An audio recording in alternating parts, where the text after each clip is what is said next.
Guys, this is the view. Ganyan lang kita napaagi ng aga ni Dio. Oh! Bypass. May lalim-lalim pa.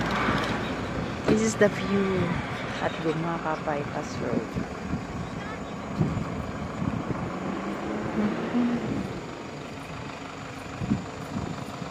Ang ganda, guys.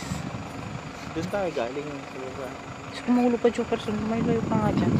Seriously. Hindi pa kayang kunin dyan. Tabing dagat tayo doon. Galing doon. Tapos ganyan. Tabing dagat. Ang layo na narating namin, guys. Doon kami galing.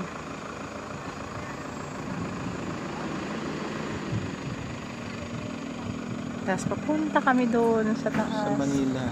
Look at the sky over there. Ganda. Nakakatakot, guys. Tingnan nyo. Yung lalim mo lang dito. Ano, baka maitulak.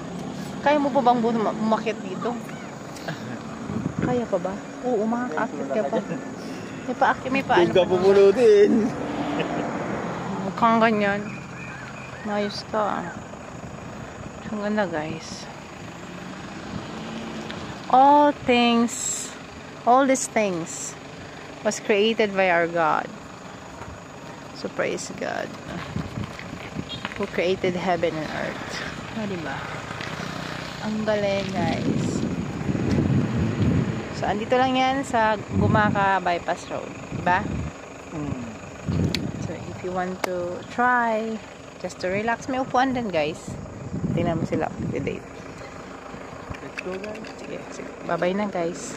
Alis na kami. That's it. Bye-bye.